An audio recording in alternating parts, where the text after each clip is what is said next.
It's now time for our guest. Now, we thought we were going to get one guest.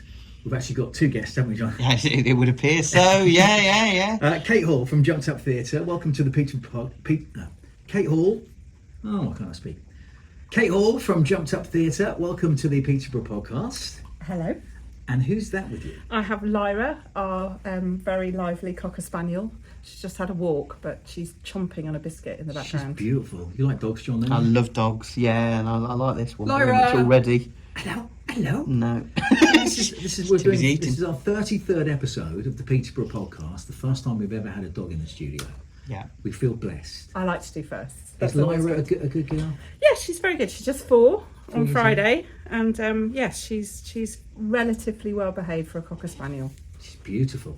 At the time of recording, you know we're approaching Crufts this weekend. Are we?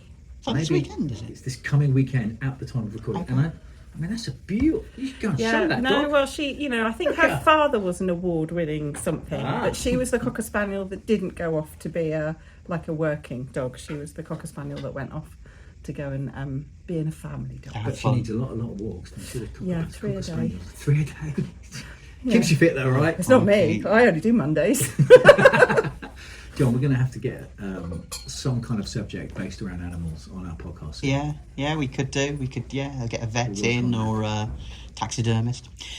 Anyway, moving on. That's the only thing that came to my mind. We can get away with anything on this podcast. So Yeah, please clearly. erase that last comment from your Okay, mind. I will. I'm sure. Well, I know he didn't mean with it. animals. But we want to talk about the arts. Okay. And I know. Let's just jump straight into the first subject, dancing. You've got a big. This is Jumped Up Theatre. A big event happening on March the Sunday the 16th Sunday. of March. What's it called? It's got a community dance day because we've been doing lots of dance projects since 2020, and it felt like a really good time to sort of bring all those people together and to spend a day just saying, why do we dance and what does it give us? I always say you never feel worse after you're dancing. In fact, you'll probably feel better. I might take issue with that. I'm the world's worst dancer, and I've had to dance sometimes because my partner will force me to dance at a wedding or something, and I cringe. Oh no, that's But- you're bringing a judgment to it. Yeah, I understand. I understand the point you make. John earlier in this podcast said that he was a brilliant dancer. Well, back in the day, 2 Stone Lighter and 2 decades earlier. But I don't think there's something on value. I went to an event at the cathedral a week and a bit ago. I really didn't want to go. I was really tired. There's a lot going on. I was like, oh, why are we going to this disco? Blah, blah, blah. And then, I had to go, and I had a great time. I was the woman dancing at the front, taking up all the room, having a great time. Yeah, I mean, I see people dance, and I can see them loving it. What's the phrase? Dance like nobody's watching. And when you get into a track that you love so much, or a mood, a vibe, I can see the therapy in dancing. I can see it producing good endorphins through your body. Yeah, I did a lot of dancing in my kitchen during COVID. Yeah. And in my bedroom, because we did a lot of online workshops, and there was more room if I moved the furniture in my bedroom than anywhere else. It's not great to dance on carpet. But yeah, my significant birthday, that was during one of the lockdowns, we did a dance class online with all my friends. Brilliant. Holding cocktails. It's great. So where is this event happening, and who are you trying to encourage to come along? It's at the Key Theatre, where we do a lot of our events. It's open to anybody, really. We try to really mix it up. So in the morning, there are workshops with the Lithuanian dance group and a classical Indian dance leader, but that's open to adults and children, or just adults can come on their own. And then in the afternoon, there's a workshop led by Yolanda Mercy, who's a theatre maker, and she's all about using your body to take up space and saying, what matters? What does it matter what shape our bodies are? Let's just move. And that's for adults only, but we've got a workshop with Chloe's Dance Company at the same time. So if your children can go to that whilst you're with Yolanda. And then there's a bit of line dancing, because we thought that'd be nice and fun and social.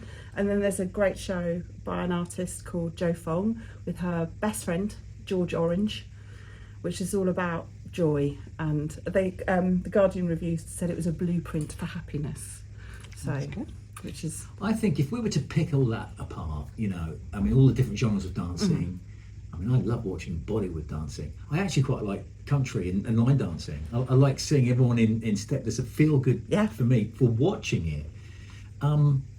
how can we fix people like me that dread dance floors? I tell you, come and see The Rest of Our Lives, because they talk about their friends. They've been friends for years and years. As I say, they've got 100 years worth of experience between them. Joe Fong's the dancer, and George Orange he described himself as a clown. And it's about going, right, this is the rest of our lives. What shall we do with it? We can say, is this it? Or can we really enjoy it? And that's what dancing can feel like. And obviously there is dancing in the show because Joe's in the show, but it's not a dance show. It's about that thing of finding the things that make you full of happiness and just doing it. More of them. Which includes like Joe and George, hanging out with your best friend and having a really good time with your best friend. I think if anybody asked themselves that question, would you agree with this, John? How can I find what really makes me happy, and then how can I change my life so I'm doing more of the things that make me happy? Yeah, finding spare time, finding things that make you mentally fitter, physically fitter, always help as well, don't they? And people devote such a lot of time to work and things that are annoying and boring and horrible in life. And yeah, actually, it's true though, isn't it? That that you can make time, whether it's playing a musical instrument or going out and driving your car or whatever, it's sport. Walking the dog. Yeah, exactly. My point isn't. I mean, you're answering questions that are a bit generic. My point is, how many of us stop and physically, mentally, and in any way, shape, or form possible, how many of us truly ask ourselves that question? What really makes me happy? How can I make changes in my life so I can do more of that? Not just listing a few things that are quite nice, but changing your life so you are living a happier life. I think maybe it's sometimes about recognising when you're having a great time and enjoying yourself, and often that's coming, it's about the people you are with or the places that you are. It's not about having money. That's being the biggest point, I think. Who are you spending time with? And it's going, oh, I really enjoy this. I will value it when I have it, and I will do more of it. So you can't, we're not living in a utopia where you can just spend all day, every day doing whatever you like. And to be honest, society would break down if that happened, because there is stuff that needs doing, isn't there? Yeah.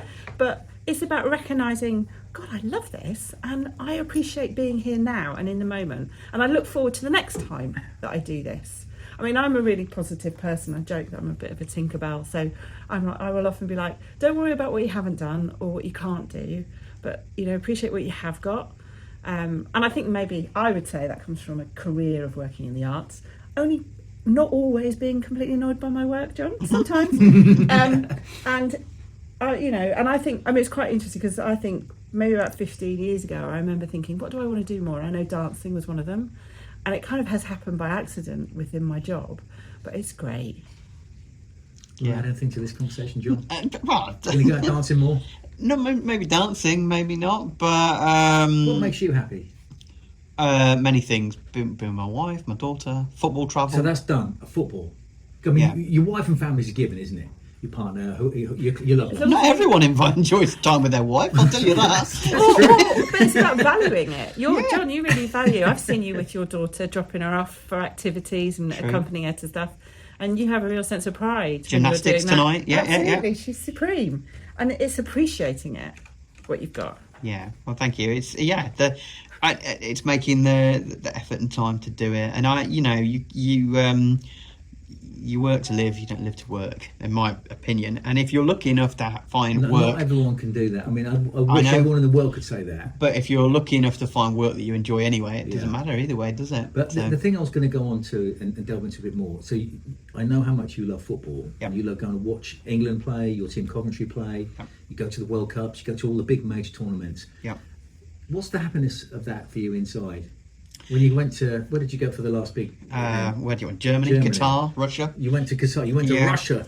Goodness me, what is it about doing that gives you such happiness? Novelty, being with friends, being in a new place, having new food, adventure, beer, all the things that England lose again in the quarterfinal or something. Or final. Yeah, I've done all of those. But yeah, it's something that I'll look back on in life. Different people have different types of trips and holidays. Memories, aren't you? Exactly. I can't be somebody who lies on a beach on a holiday. I can't do it. I don't do it. Well, for me, my sporting hobby is golf, and the thrill I get feels the wrong word, but the enjoyment. If I can't golf during COVID, when they stopped golf courses, I was bereft, gutted. Weeks and weeks. I'm tuning every day. I remember when COVID, the lockdown listed, and Matthew from New Park said, it was booked like that when they reopened the golf courses. The golf courses, yeah. So, everyone rushed back out. What about you then, Kate? I mean, what? So I know this conversation's been sparked off by dance and the happiness it can bring, but outside of your work, I do love a bit of live music. You have to drag me there sometimes because it's more my husband's thing, but I do love a bit of live music. Yeah. Wow. I've got various groups of female friends where we'll sit around, we'll eat something, we'll drink something, and we'll laugh until we're crying. I can see you'll be that sort of person. Yeah, I don't know what that means. Yeah. But it's just I really value their company and their time and their compassion. So can I ask about laughing until you're crying? Is it only a certain group of friends where that kind of stuff happens? And I guess when you reflect on it afterwards, the things that made you cry with laughter are probably quite pathetic. And when you try and tell someone else about it, it's nowhere near as funny, with women's conversations, it is never pathetic. It's very important. It will be about shared experiences. And that's what this show, Rest of Our Lives, did to me. I laughed until I cried. Really? When I saw it at 10 o'clock in the morning in Edinburgh. And so did everybody else around me. It was joyous. And I think it is being with other people that you shared recognition. I mean, I think of 4 groups of female friends that, and some of them I might see once a year, or it's just people who you connect with, really. I'm a theatre maker. It's all about getting people in a room doing stuff together. You say about football, I've been to lots of football matches and athletics meets. Swindon. Where it's, actually I'm more of an Arsenal supporter myself, but there you are. Where it's just that collective being together. And maybe in today's society where we're all online and it's all about AI and things happening far away that we have no control over, it becomes more and more important to come together and have those experiences.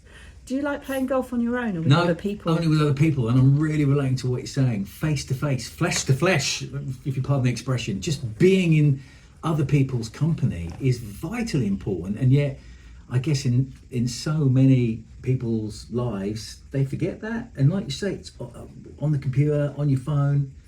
And that's why we've done this dance day. It's because it's about getting people together and just just have a great time. Let's bring it back. Stop that. Sorry, the mood took me. I wanted to ask you about Creative Spark, Kate. Oh yes. Tell us about that. Because I would say one of your passions, I think I'm right in saying, is young people as well and giving young people opportunities. So tell us about Creative Spark, what it is. Well, we're very fortunate we've been given some funding by the Esme Fairbairn Foundation to do just that bit more. So we do quite a lot of programming of shows across the city. So in September we did a show at the car park at Peterborough College. 800 young people came to see that show. We've done shows touring schools recently. Mark Grister's about to do a show with us going into libraries and community centres. Excellent. And, because I think we've already discussed, I think it's thrilling to get people together to watch a show, see an amazing performer, listen to a story. But I'm very aware that we can't do it all on our own. So the Creative Spark is about bringing people together who also think that adding arts, culture, heritage to young people's lives, particularly in Peterborough, will make a difference, because it will make a difference to their lives. So bringing them together is asking about how we can work to bring more people together and make that happen. So we've been funded by the Esme Fairbairn to support our programme, but also to run 5 events over the next 2.5 years, which will bring people together to talk about that. And it's free to access. People can go on the Jumped Up website. It says that the booking date's passed, but I'll squeeze you in. Where did the name Creative Spark come from? Because I've googled Creative Spark, and it's a marketing agency specialising in helping brands become unstoppable. Well, it started off as the Cultural Learning Network. But who wants to come to that? Yeah. So I spent quite a long time thinking of the different things. There are a couple of Creative Sparks out there. There's an education and young people thing very similar.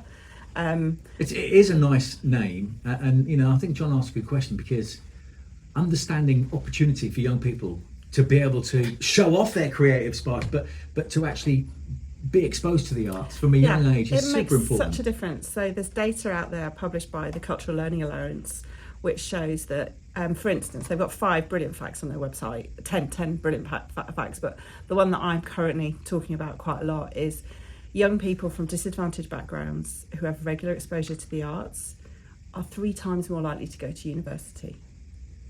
Yeah, Excellent. exactly. 3 times more likely to go to university. 3 times more likely to have a successful career. Not 3 times, more likely to have a successful career, more likely to vote, more likely to volunteer, do So better at maths, Participate and in English. society almost, they're more likely to. Absolutely, all of that. So it's not. It can be about unleashing great news stories across the country. You know, we need more stories from diverse communities, from working class communities, from people who didn't go to Oxbridge or have come from some privileged background. But are the pathways and the opportunities there for that to happen? Well, that's part of the Creative Spark, is to start that conversation.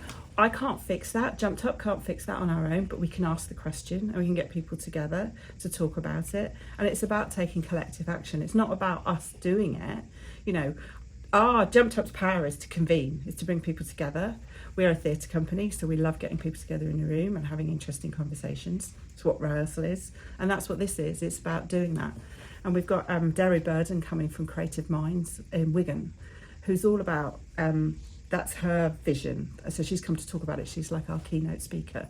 But then we'll have lots of input from local organisations talking about what their vision is as well. Okay, that sounds great, doesn't it? I mean, and that needs shouting about more. Do you find it easy to get the word out for messages from you with that kind of stuff? Interestingly, Creative Spark has booked up, no problem. My target was 20 people, but I really wanted 40, and we've got 40 people. Excellent. And it's a couple of weeks away yet.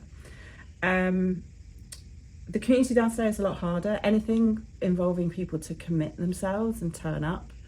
And we keep the price down as low as we can, but we need to charge, otherwise people don't show up. But if people say, actually I can't afford it, get in touch, we'll work something out. It is really hard, I won't deny it. Peterborough is really hard, and it makes... There's an apathy to the city sometimes. I don't think it just belongs in Peterborough, and I refuse to let people label Peterborough. I like that positivity. Do you agree with that, John? But it's national. What I'm saying, it's national. Yeah. Theatres across the country are struggling. But I say that I've just directed a show in Norwich, at the Norwich Arts Centre, and it was packed every night. We rehearsed during the day, and they had events every night. It was really busy. And some of the content is some of the stuff that you might see in Peterborough. So I think there is a section of Peterborough which is apathetic. My point on that, I think, is based around getting the word out. And we've talked about it, John, loads, haven't we? Where can people find out what's going on? And you can look here, you can see on social media, blah, blah, blah. I'm pretty certain that not just Jumped Up Theatre and the events that you might convene, put on, help promote, but there are things going on that if more people knew it was on, they'd probably be packed. Well, I went to the theatre last week to watch a comedian, a world famous comedian called Jim Owen, and the theatre was very busy, but it wasn't packed. And this guy can sell out, 15,000 arenas in his heyday. I don't know. There's just something in me that I wish more events were packed out. Yeah, I mean, that's why things like the podcast and your radio show are really important, because we're arts organisations, we're not media companies. So we do everything you should do. You've got our press release, we do posters, we do leaflets, we do sponsored ads. I'm attending the Women's Day event at the Town Hall next Saturday with a dance pad, asking people to sort of come and have a go at that, and then talking to them about dance. You'll be at People Celebrates Festival in May? We're bound to be, don't know what we're doing, but we're bound to be there. But also there needs to be something about people need to believe that there is stuff out there for them. And we've worked with lots of young people, and funny enough, that saying that line has reminded me of something they said, is they working with us, they realise there is stuff there for them. And it's just, it's hard. We could do with some really positive people talking positively about everything that happens in the city, coming from city leaders. And I'm talking about politicians and council officers, but I'm talking about, the chief executives of organisations, not just arts organisations, people really talking it up and being curious and joining us. I mean, we That's a great point. Being curious is such a great point. I used to have a note by my desk when I worked at Vivacity, how to make Peterborough curious. I'm still working on it. That's so cool. I mean, you've got to keep working on it. I'm a bit like that myself. I have to come up with content every day on my breakfast show, PCR FM, Monday, Tuesday, Wednesday, Thursday, Friday, and every day I want to have conversations with people. But it's about finding the people that can come on and be engaging, be interesting. But I think the word curious is such a big and powerful word. John, in the sense of your work for the Peterborough City Council, or your sort of media work, Would you see a certain level of responsibility in the comms team to do more to help get word out there, not just about the council activity and work, but to actually, push events more, push what's ons more, support the theatres more? I'd love to do it more. I'd love to be able to spend more money doing it. Obviously, it's a council that has a budget issues. We all know about that, and doesn't have the time to be able to do it a lot more. And we have to be careful with what we promote and what we don't promote. Because if we promote some things and we forget others, or we're not told about others, we get criticism for it. Now, that's not our fault always. I'd love to be able to do everything. I'd love to have a website. I'd love to have a magazine for all events and things. And you mentioned earlier on places like the Peterborough Telegraph and We Love Peterborough, who do as good a job as they can do. But I just know the audience, if you like, of the Peterborough City Council and all of your social media channels is huge. Yeah. When we put out events that we're told about on every Friday, which do well, we have the news flash that we have, which people might have seen where we speak about really events good. that are coming up. We could. There's lots of things we could do within the city. We haven't got a single Steve mentioned it to us in the last show, or mentioned it afterwards. Notice boards, even notice boards in the city centre of what's going on, or a digital board, things like that. Asking for that for decades. Kate, does the council do enough to support the arts? The council takes responsibility for the things it has to take responsibility for. So its existing buildings, which is the key, and the museum and Flag Fen and the library, and it's almost like what they have to do. I think they're missing a trick. I think they are engaging with some of the programmes that have come forward, but there's something about really stepping up, because if you don't, you will lose it. So that's the thing to everybody. It's like, if you don't use it, you will lose it. The number of people who pat me on the head and say, "Oh, Kate, what you do is really good," never buy a ticket, never come to anything. I have to beg them to retweet something or reshare it. And actually, there's a lot of people with a lot of reach and a lot of power who could just really step up. So interesting. Are you prepared to name these people? Of course not. Come on. What sort of an idiot do you think I am? I'm going to get us sued. I'm not going to step up. It's your opinion. You're allowed your opinion. I'm allowed my freedom opinion, of speech. but people. You just called a few people out without actually calling them out. Yeah, I just say people, they know who they are because they've not bought a ticket. They'll pat me on the head and say, "What you do is brilliant." I might bump into them in the street and I go, "Oh God, what you do is so good," and I'm like, "Yeah, right, well," but I'm not doing it for them. I'm doing it for the young people who come to our new creatives programme, who are having a fantastic time learning about environmental responsibility and creating their own show about that. The people who I was with yesterday afternoon at Dance Included spent 3 hours, and at the end we went, "Oh my God, how brilliant not to spend a few hours just being and not worrying about things or thinking about anything." That's who I do it for. And it's just harder when you don't get all the support that you need. The sort of point to my question a few minutes ago, and I'm not trying to be political here because we're not political, but when politicians talk about how important the arts is, but don't step up to do everything they can to support them, then there's a little bit of...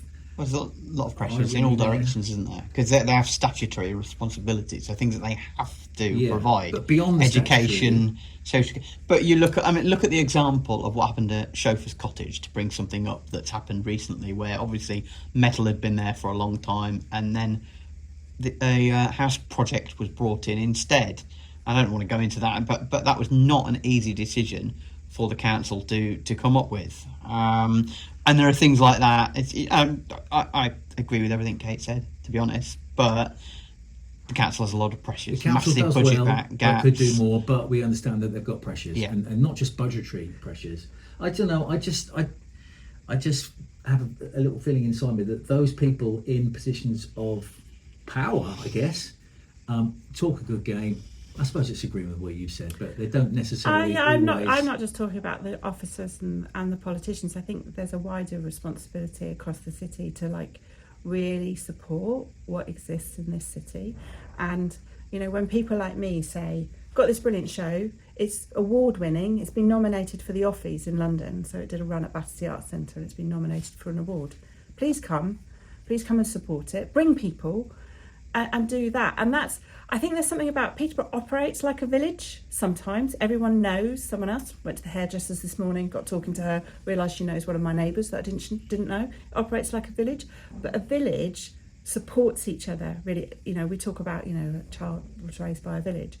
but we don't do that here. There isn't enough of that there. There are some people you can really rely on, but I'm not sure that we really like on the game. And part of it is about we need to be bringing up more young people as leaders in the city, and really sharing out the power. I think that could make a real difference. A lot of people feel disempowered and like, well, what can I do? But our work with our new creatives shows we're doing some work with them, and it's about environmental responsibility. And there was this real sense of we're doing it because sorry, the dog. Dog just shook herself underneath the table. Hey, listen, we've been chatting for 20 minutes, and that's the first sign of dog noise. Oh, well done, Since we came out. She's been brilliant. So these young people said to us what could they do about environmental change, climate change, and environmental responsibility. And we've sat down and done some work with them, and they're on a journey and they're learning about it. So I think one of the most exciting things about this city is how young it is, and that's really what we should be investing in. I think there are more younger people getting into certain roles. I mean, my MP is very young. Yeah. Sam, from North West of Cambridgeshire. course. How old is he? 22, 23. And we have got, is it Daisy Blakemore Queendon? Yeah, is that's coming it. to Creative Spark. One of, So, if yeah. not the youngest councillors in the country. Yeah. And she seems someone who really wants to like grab the nettle and, is that the phrase? And just, run with it. Someone that's got a bit of power, someone that wants to sort of get stuck in and support wherever she can. And we have a university, of course. Yeah, and I think that's a very exciting development. In terms of, I know we're running out of time soon. Goodness me, look at that. We've been chatting for nearly half an hour. Very easy. It's Kate's funny, good isn't at it, how quick it all goes. From Jumped Up Theatre's perspective, what does the future look like for you? Are you feeling in a good place? Well, we're in a really strange situation where we're financially quite secure. So because of the support we've got from the Arts Council England and Esme Fairbairn. So in the short term, we're in a good place. We are about to lose our office space because as part of our funding agreement with the Arts Council, Peterborough City Council gave us office space at the library, but I've heard on the grapevine that we're going to lose that. And so if I have to rent an office space, every pound I spend on renting an office space, I won't be spending on young people in the city. So that's a bit unnerving. And we will be hearing whether our funding is extended to 2026 in May, and then we'll be applying for the next round of funding after that. So, but we just keep one step in front of the other, keep going. Okay, well, it's lovely to see you. Thank you for coming in. Why don't we just finish with one final plug? Sell us something amazing that we've all got to book tickets for. Come to Community Dance Day on the 16th of March. It happens every episode, just John's laptop. Yeah, John's John's laptop laptop. dies. You've got to keep talking. Yeah, so come to the Community Dance Day on the 16th of March. Come to take part in a workshop. Come to watch a community showcase. Come to watch some films that have been made by local dancers and poets about dancing. And come to see Joe Fong and George Orange's show, The Rest of Our Lives. It will be the best hour of your week, possibly your month. And it will set you on your way to think, okay, I've got this, I'm going to live. This is a blueprint to happiness I will take with me. All the information on jumpeduptheatre.com. It's all there. Fabulous. Thank you, Kate, for coming in. Kate, all our guests today, and that's it for this episode. Good to see you, John. Thank you. Take lots of care of yourself, and we'll see you next time here on the Peterborough Podcast.